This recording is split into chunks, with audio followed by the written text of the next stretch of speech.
దేశంలో ప్రజా రవాణా ఏర్పడకముందు ప్రజలు ఎంత దూరమైనా నడుచుకుంటూ లేదా ఎద్దుల బండ్ల మీద ప్రయాణించేవారు. సంపన్నులైతే గుర్రపు బండ్లు వాడేవారు.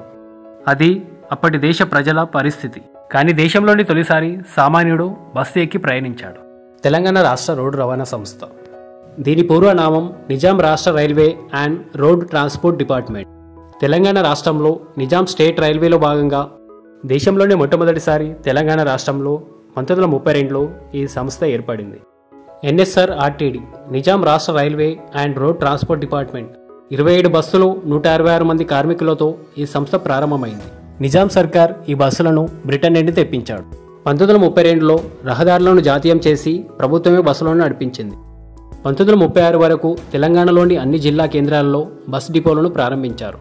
1936 నాటికి హైదరాబాద్ నుండి తెలంగాణలోని అన్ని జిల్లాలకు బస్సులు నడపడం ప్రారంభమైంది. ఆపరేషన్ పోలోతో నిజాం రాష్ట్రం భారతదేశంలో విలీనమైంది. విలీనానికి అంగీకరించిన నిజాం సర్కార్ ఈ రవాణా సంస్థను 1932లో ఉస్మాన్ అలీ ఖాన్ తన తల్లి జహరా బేగం పేరిట నమోదు చేయించాడు. కాబట్టి భారత ప్రభుత్వంలో కూడా జెడ్ అక్షరాన్ని కొనసాగించాలని అభ్యర్థించాడు. దీంతో నిజాం రాష్ట్ర railway and road transport department కూడా 1951 నవంబర్ 1న హైదరాబాద్ రాష్ట్రంలో విలీనమైంది.